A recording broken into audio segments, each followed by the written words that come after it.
Bismillahirrahmanirrahim. Alhamdulillah.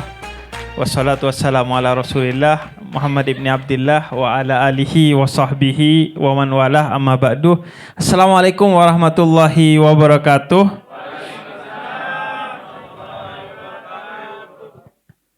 Alhamdulillah, di hari yang mulia ini, hari Jumat, kita dipertemukan oleh Allah dalam satu ikatan yang mulia, yaitu ikatan solidaritas untuk saudara-saudara kita, baik sesama muslim maupun sesama manusia. Kata Nabi, Jumat itu adalah hari agung yang salah satu bentuk pengagungan kita kepada hari Jumat, maka tunaikanlah sedekah di hari Jumat. Karena sedekah di hari Jumat adalah sedekah yang paling mulia di sisi Allah Subhanahu wa Ta'ala. Maka karena kita datang di hari Jumat untuk satu kegiatan yang sifatnya solidaritas, di hari yang mulia untuk kegiatan yang mulia, maka kita yakin, seyakin-yakinnya bahwa pertemuan kita hari ini akan menyebabkan tempat ini, tempat kita mencari rezeki, akan menjadikan tempat yang penuh dengan keberkahan. Dan kita yang hadir pada hari ini, baik secara online maupun apalagi secara langsung, akan menjadikan diri kita sebagai diri yang mulia karena kemuliaan sedekah di hari Jumat. Yang terhormat Mas Gilang selaku pimpinan J99 Corp dan MS Glow, kemudian Ibu Sandy selaku juga pimpinan MS Glow, dan Mas Ganes selaku CEO, serta Wakil Ketua Basnas RI dan Bapak Ketua Basnas DKI Jakarta. Hari ini, di malam yang mulia ini, kita berkumpul untuk sesuatu yang sudah pasti mulia. Suatu hari, Nabi Muhammad sedang berada di tempat yang mulia, yaitu di masjidnya. Sedang berdiri untuk sesuatu yang mulia, yaitu berceramah, menyampaikan ayat-ayat Allah dan sabda-sabda mulia dari lisan suci Nabi Muhammad. Di depan orang-orang yang mulia, yaitu para sahabatnya. Namun semua itu tiba-tiba dihentikan oleh Nabi Muhammad. Beliau berhenti menyampaikan sabda-sabdanya yang mulia. Kemudian beliau keluar dari tempat yang mulia, yaitu masjidnya. Kemudian beliau meninggalkan sahabat-sahabat mulianya, yaitu manusia-manusia termulia setelah para nabi dan para rasul, untuk melakukan sesuatu yang pasti sangat penting bagi Nabi Muhammad, yaitu Nabi keluar ke depan masjidnya. Nabi berdiri sambil menundukkan kepalanya sembari menangis. Nabi mengheningkan cipta, membiarkan jenazah seorang Yahudi lewat di depan masjidnya. Satu orang Yahudi mulia di mata kita umat Islam. Meskipun dia wafat, tetap mulia di mata kita. Itu ajaran Nabi kita, Nabi Muhammad SAW. Beliau tidak pernah mengajarkan kepada kita untuk membenci bukan hanya manusia, bahkan hewan dan tumbuhan sekalipun. Suatu hari beliau pernah menegur seorang anak muda yang ketika istirahat dari perjalanannya, dia istirahat di atas untanya. Kemudian kata Nabi, sebagaimana engkau butuh istirahat, untamu juga butuh istirahat. Maka turunlah, berilah unta itu minum agar dia bisa beristirahat. Kita tidak pernah diajarkan benci kepada siapapun. Bahkan dalam suratul Maidah ayat 32, kita diancam oleh Allah. siapa saja yang menyakiti, menumpahkan darah, apalagi membunuh satu nyawa, ia setara dengan menyakiti, menumpahkan darah, dan membunuh seluruh alam semesta. Kemudian dalam ayat yang lain, suratul Mumtahanah ayat 8 dan 9, Allah katakan berbuat baiklah kepada siapapun, Muslim maupun non-Muslim. Mau itu Yahudi, Kristen, orang yang tidak beragama sekalipun, berbuat baiklah kamu. Kamu tidak dilarang untuk berbuat baik kepada siapapun. Kita tidak diajarkan untuk membenci siapapun. Kita diajarkan untuk mencintai siapapun. Karena itu, kita terheran-heran jika ada manusia yang mengaku mereka beragama Yahudi, tapi kemudian melakukan tindakan yang tidak berperi kemanusiaan sebegitu kejinya.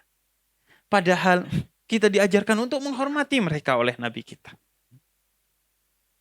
Bahkan satu orang mereka yang sudah mati sekalipun, Nabi kita keluar dari tempat mulia, berhenti dari perkataan mulianya, meninggalkan manusia-manusia mulianya untuk menghormati mereka. Satu orang. Maka selanjutnya juga diajarkan oleh Sayyidina Umar ibn al-Khattab bahwa umat Islam tidak boleh mencuri hak orang lain meskipun itu haknya binatang atau tumbuhan sekalipun. Umat Islam tidak boleh mencuri hak orang lain meskipun hanya 1 inci tanah. Meskipun tanah itu milik orang Yahudi atau orang-orang yang berbeda agama dengan kita. Karena itu suatu hari, Gubernur Mesir, Gubernur Amr bin As, itu pernah mau membangun masjid di Mesir. Dalam proyek pembangunan masjid ini, ada tanah yang harus dibebaskan, seperti pembangunan tol misalnya di Indonesia. Dibebaskan dengan harga sebagaimana harga tanah itu dia beli oleh gubernur. Namun ada satu petak tanah yang masuk dalam peta pembangunan masjid yang tidak mau dijual walaupun 10 kali lipat. Tanah itu milik seorang Yahudi. Kemudian Gubernur Amr bin As agak memaksa dalam diplomasi dengan orang Yahudi ini. Sehingga orang Yahudi ini tidak senang. Akhirnya orang Yahudi ini pergi ke Khalifah Umar bin Khattab untuk melaporkan apa yang dilakukan oleh Gubernur Amr bin As. Kemudian kata Khalifah Umar bin Khattab, ambilkan aku tulang dari unta. Kemudian Khalifah Umar gariskan pakai pedangnya, garis lurus di tulang unta itu, kemudian diberikan kepada orang Yahudi itu, bawalah kepada gubernurku Amr bin As.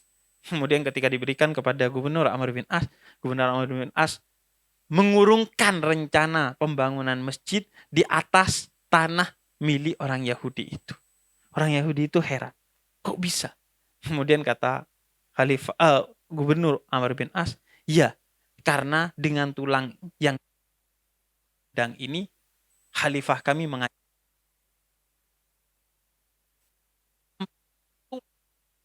secara lurus tanpa membeda-beda dari mana sukunya, dari manapun asal dan latar belakangnya dia. Kita diajarkan untuk menjaga hak orang lain. Jangankan mengambil tanah orang lain. Kita diajarkan oleh Nabi Muhammad, jangan sampai kalau kita punya pohon mangga, itu dahannya ada yang masuk ke tanahnya orang lain. Kalau Anda pergi ke Hadramut di Yaman sana, di sana pesantren-pesantren yang dibangun, misalnya Rubat Talim, salah satu pesantren tertua di sana, itu tangganya bukan seperti di sini. Jadi kalau di sini kita bikin tangga, itu kan menjorok keluar. Kalau di sana tangganya itu menjorok ke dalam.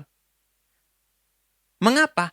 Karena ia khawatir kalau tangganya menjorok keluar, ada hak dari orang lain atau dari jalan yang dia ambil. Jadi tangganya menjorok ke dalam karena khawatir ada hak dari orang lain. Kemudian talang air itu Itu talang air tumpahnya ke tanah dia sendiri. Dia gak mau tumpah ke tanah orang lain.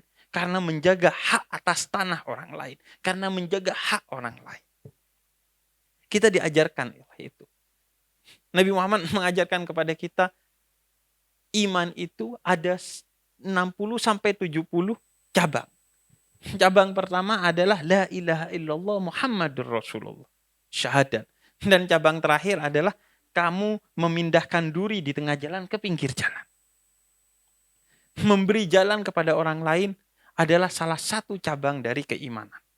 Sehingga kata guru kami Habib Umar bin Hafid, siapa yang memindahkan kayu atau batu atau duri di tengah jalan ke pinggir jalan sambil berkata la ilaha illallah Muhammadur Rasulullah, berarti dia telah merangkum 60-70 cabang keimanan dalam hatinya. Kita diajarkan untuk tidak pernah mencuri hak orang lain sekecil apapun. Meskipun itu milik orang Yahudi. Bahkan kita diajarkan oleh Nabi kita untuk merelakan apa yang menjadi hak kita jika itu dibutuhkan oleh orang-orang yang membutuhkannya. Sayyidina Syekh Abu Bakar bin Salim suatu hari pernah punya tanah, kemudian ditempati oleh orang yang tidak dikenal. Nah, ada orang yang benci kepada orang yang menempati tanahnya Syekh Abu Bakar bin Salim ini. Kemudian dilaporkanlah ke Syekh Abu Bakar bin Salim. Ya Syekh, tanah kamu ini digunakan oleh orang itu. Kurang ajar betul orang itu. Udah pakai tanah kamu, gak izin lagi. Kemudian kata Syekh Abu Bakar bin Salim, karena tidak mau diadu domba dan karena tidak mau bertengkar hanya untuk urusan tanah, beliau katakan apa? Kebetulan saya hari ini mau datang ke rumahnya orang yang ngambil tanah saya itu, kemudian mau mengatakan kepada dia, saya ingin memberikan tanah saya kepada kamu. Kita diajarkan menjaga hak orang lain. Kita tidak boleh mencurinya. Bahkan kita tidak boleh memakainya tanpa izin. Nah, hari ini kita berkumpul tentang sesuatu yang sangat penting yang diajarkan oleh Nabi kita. Bahwa saudara-saudara kita, baik muslim maupun non-muslim, di Palestina itu 95% muslim, selebihnya itu non-muslim. Ada Kristen, ada yang ateis, ada yang agnostik, ada yang Yahudi sekalipun di tepi barat. Di Gaza itu banyak yang Kristen. Ada 70-an ribu orang Kristen di Gaza. Kita hari ini berkumpul di sini untuk membantu mereka. Karena kenapa? Karena hak mereka dicabut secara paksa dan secara keji oleh orang-orang yang tidak bertanggung jawab. Perang sekalipun dalam hukum internasional maupun hukum agama apapun tidak diperbolehkan menyakiti bayi, perempuan, ibu hamil, anak-anak, tumbuhan, binatang, rumah ibadah tidak diperkenankan, tapi yang dilakukan oleh mereka di Gaza. Semua aturan itu, aturan yang mereka bikin sendiri di PBB, mereka injak-injak. Maka kita hadir di sini untuk kemudian meneguhkan ajaran Islam bahwa tanah harus dikembalikan kepada pemiliknya. Bahwa semua orang harus menerima haknya. Baik kita sebagai muslim maupun sebagai orang Indonesia. Karena pembukaan Undang-Undang Dasar 1945 mengamanatkan kepada kita bahwa penjajahan di atas dunia harus dihapuskan karena tidak sesuai dengan pri kemanusiaan dan pri keadilan. Kita berkumpul untuk itu hari ini. Namun tidak banyak yang bisa kita lakukan. Kita tidak mungkin berangkat ke sana. Bahkan kita tidak boleh berangkat ke sana. Karena kata petinggi-petinggi Hamas di sana, kami tidak butuh tentara. Tidak mudah untuk menjadi tentara di sana. Hanya akan bikin keadaan makin ruwet kalau kita ke sana. Apalagi model orang Indonesia. Kalau ke Hamas itu, dia ngelihat Israel bukannya nembak, malah mutu dia. Iya kan? Israel guys gitu ya. Jadi kita itu memang tidak punya bakat untuk membantu orang Palestina secara langsung ke sana. Iya kan? Kita jangankan dikejar Israel, dikejar pinjol aja deg-deg loh. Memang kita ini sudah gak bakat lah untuk membantu dengan hadir secara langsung untuk berjuang di sana. Maka yang kita lakukan adalah mencoba hadir secara tidak langsung. Dengan apa yang bisa kita lakukan? Apakah untuk membantu orang Palestina? Ya. Tapi jangan lupakan juga, sebenarnya kita sedang membantu diri kita sendiri. Karena kata Allah dalam Al-Quran, in ahsantum ahsantum li anfusikum. Kalau kamu berbuat baik, kebaikan itu untuk dirimu sendiri. Ketika kemarin ribut-ribut, apakah bantuan yang kita kirimkan, apakah boikot yang kita lakukan itu berpengaruh? Saya katakan berpengaruh minimal untuk diri kita sendiri. Ketika kobaran api membakar Nabi Allah Ibrahim, kemudian ada seorang burung pipit yang mengambil air pakai paruhnya di danau, kemudian dia terbang ke atas api Nabi Ibrahim, kemudian diteteskan, setetes demi setetes. Kemudian kata binatang lain, gila burung pipit itu. Gimana bisa setetes demi setetes akan menghentikan kobaran api yang membakar Ibrahim? Kemudian kata burung pipit itu, memang tetesan demi tetesan air di paruh saya tidak akan memadamkan api yang membakar Ibrahim. Tapi itu adalah komitmen moral. Sikap hati bahwa saya berada di pihak Nabi Ibrahim yang bersama Allah. Bukan di pihak Namrud yang bersama iblis. Itu komitmen. Agar ketika saya bertemu dengan Allah subhanahu wa ta'ala kelak di hari kiamat, saya bisa mempertanggungjawabkan, ya Allah, selama hidup saya berpihak kepada Ibrahim, bukan kepada Namrud. Jika kita hari ini tidak mengirimkan ini ke sana, kemudian apa yang akan kita katakan kepada Allah subhanahu wa ta'ala ketika Allah katakan, di mana engkau 2023, ketika ribuan umat Islam maupun non-Muslim dibantai di Gaza? Apa yang akan kita jawab kepada Allah subhanahu wa ta'ala? Apa yang akan kita jawab kepada Nabi Muhammad ketika Nabi Muhammad berkata, di mana engkau ketika umatku, ketika saudaramu dibantai di Gaza, Palestina sana? Apa yang akan kita jawab kalau kita tidak mengirimkan ini ke sana? Maka ini utamanya untuk diri kita. Agar bisa dipertanggungjawabkan kelak di akhirat. Bahwa kita berdiri bersama orang-orang yang benar. Berdiri bersama orang-orang yang terzalimi. Berdiri bersama orang-orang yang dirampas haknya. Hak tanahnya, hak kemerdekaannya, bahkan hak untuk hidup. Dan yang kita lakukan, ini adalah sesuatu yang mulia di sisi Allah subhanahu wa ta'ala. Sedekah. Dalam Al-Quran, Allah katakan di dalam suratul Baqarah, ayat 267.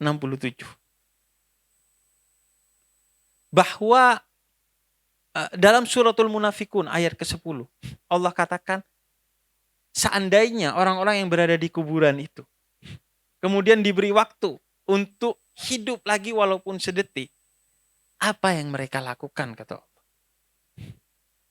Apakah mereka akan sholat? Tidak. Apakah mereka akan pergi haji? Enggak. Apakah mereka akan berpuasa? Enggak. Yang mereka lakukan adalah berbagi kepada orang lain, bersedekah. Seandainya jenazah yang ada di kuburan itu, kata surat Al-Munafikun ayat 10, dihidupkan kembali walaupun satu detik, yang akan mereka lakukan adalah berbagi kepada saudara-saudaranya yang membutuhkan. Karena itulah ibadah yang paling mulia di sisi Allah subhanahu wa ta'ala. Ketika Nabi Musa dipanggil naik ke Bukit Tursina untuk bertemu dengan Allah, kemudian Allah berkata kepada Nabi Musa, wahai Musa, mana amalmu? Kemudian kata Nabi Musa, semua amal saya untukmu ya Allah. Kemudian kata Allah, enggak, itu untuk dirimu sendiri. Kemudian Nabi Musa nanya, apa amal yang khusus untuk engkau ya Allah? Kemudian kata Allah, idkhalus surur fi qalbil ihwan bisadaqah. Memasukkan rasa bahagia kepada orang lain dengan sedekah. Maka yang kita pilih sebagai bentuk bantuan kepada saudara-saudara kita di Gaza, Palestina saat ini, baik yang muslim maupun non-muslim, adalah salah satu yang paling tepat yang bisa kita lakukan. Yaitu mengirimkan apa dari harta kita yang bisa dikirimkan ke sana. Karena itu yang paling mulia dan yang paling tepat untuk kita lakukan.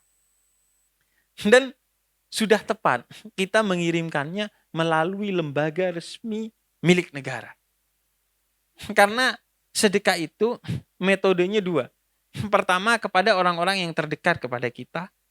Selebihnya melalui lembaga. Karena lembaga itu adalah satu komponen yang sudah tahu kapan harus ngirim, kepada siapa, dan dalam bentuk apa.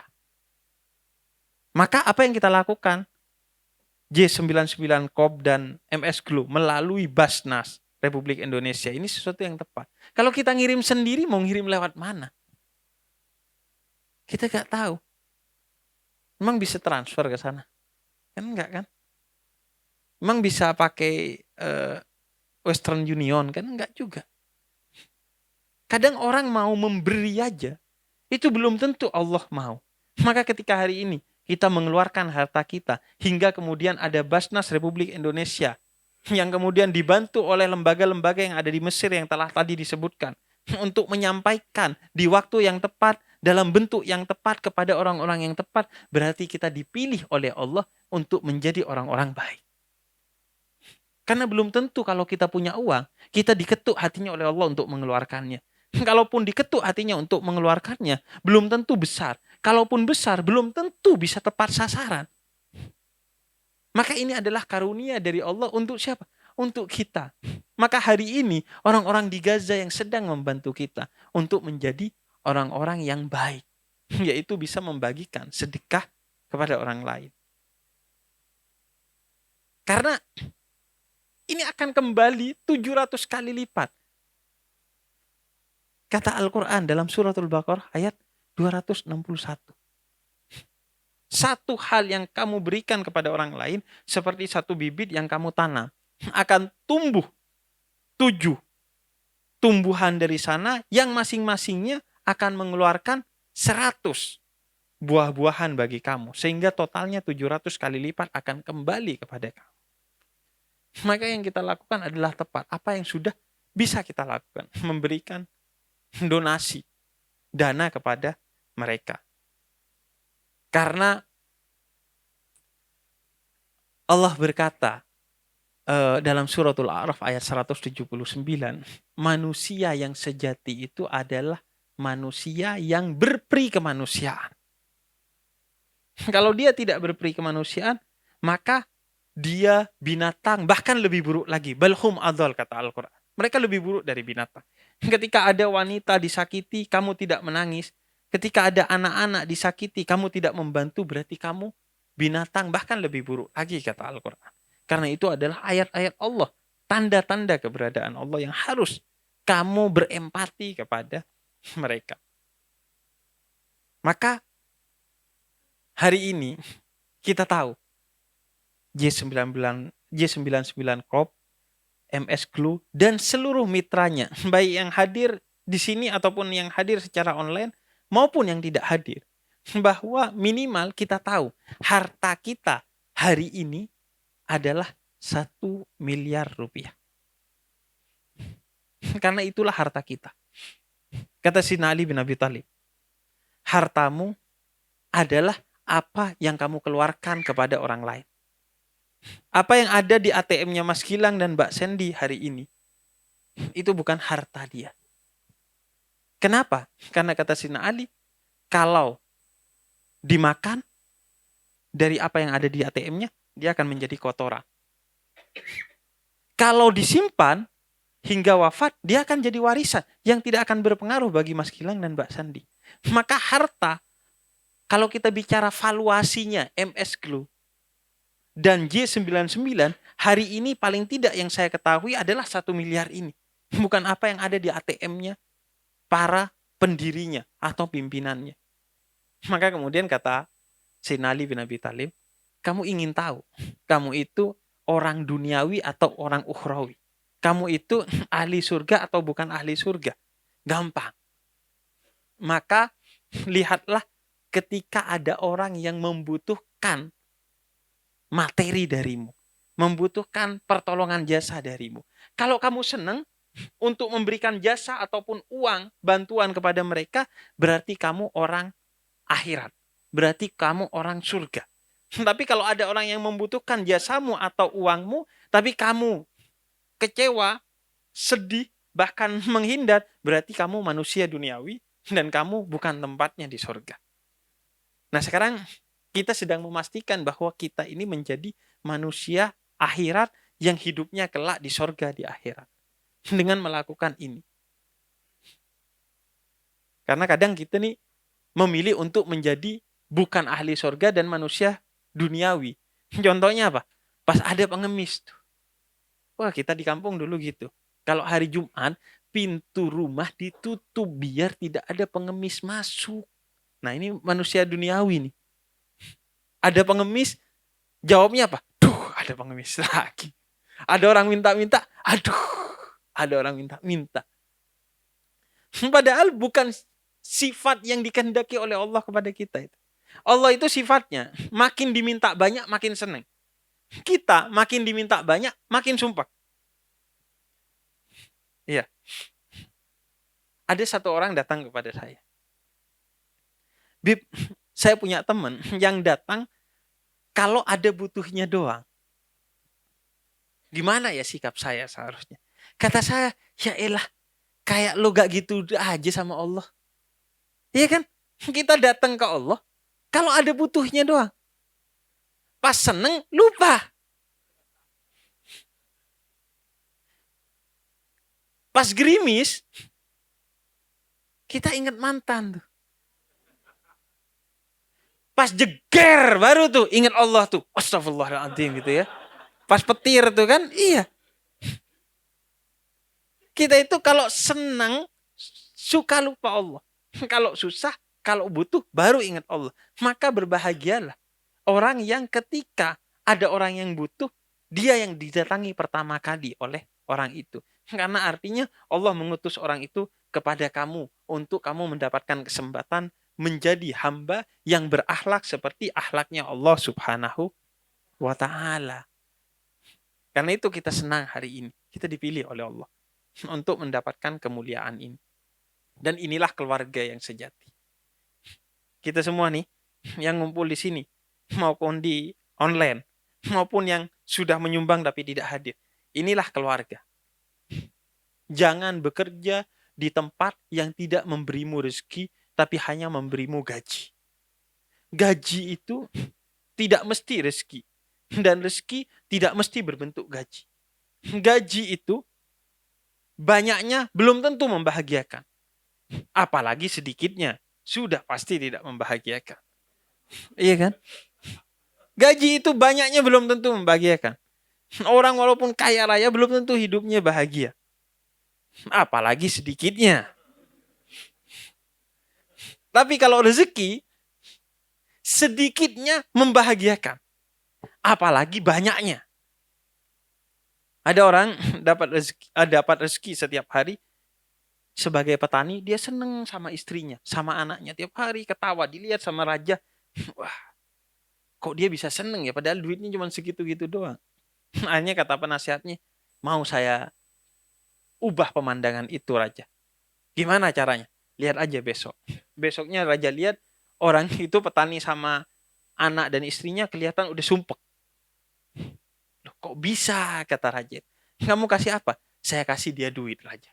Saya bilang ini ada duit 1 peti 1.000 dinar untuk kamu dari raja. Dia seneng. Pas malam dihitung, nggak taunya duitnya 999 dinar. Kurang 1 dinar. Sengaja diambil sama penasehatnya. Akhirnya besoknya dia pergi ke ladangnya, dia sumpek. Mikirin 1 dinar yang hilang. Padahal udah dapat 999 dinar tuh. Tapi mikirin 1 dinar yang hilang. Kan kita sering gitu ya. Duit kita hilang 1 juta. Misalnya karyawannya MS Glow kehilangan duit. Mbak Sandy gantiin 1 juta. Masih sumpek tuh. Kenapa? Iya. Kalau gak hilang kan seharusnya 2 juta Mbak Sandy kan. Iya kan? Manusia tuh begitu. Nah rezeki bukan itu. Kita kumpul hari ini. Ini adalah rezeki dari Allah. Kita dipilih oleh Allah untuk membantu keluarga kita di Palestina. Kalau Anda membantu keluarga Anda yang sakit. Kadang orang bilang, kenapa mikirin Palestina? Bukan karena kita hanya mikirin Palestina, tapi kita mikirin siapa saja yang bisa kita bantu. Dan setiap orang itu punya panggilan jiwanya sendiri-sendiri. Kalau Anda membantu keluarga Anda sendiri, itu biasa. Kalau Anda membantu tetangga Anda, itu biasa.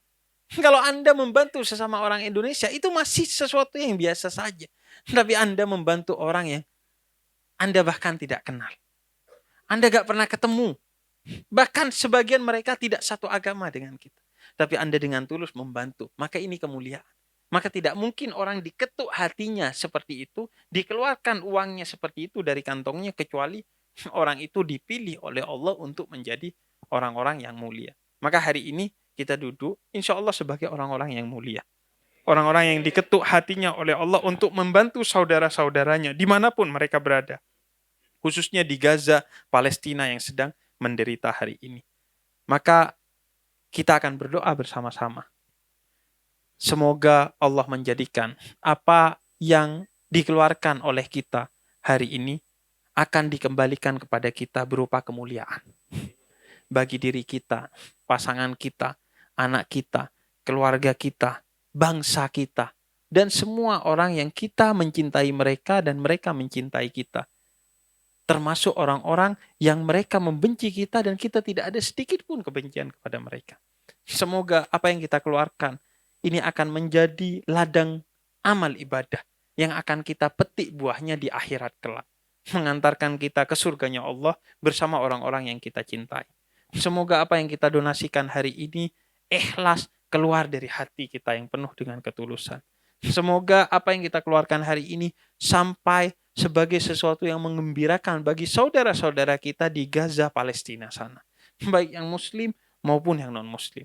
Semoga apa yang kita kirimkan ke Palestina ini bisa membantu mereka. Dan semoga orang-orang yang ada di Palestina itu bisa segera dibantu oleh Allah untuk segera merdeka. Berdiri di atas kakinya sendiri secara berdaulat sebagai bangsa dan negeri yang mengelola semuanya secara sendiri. Dan semoga Allah menghancurkan siapa saja Zionisme Israel dan sekutu-sekutunya yang telah berlaku zalim kepada saudara-saudara kita di Palestina. Allahumma ansuril Islam wal muslimin.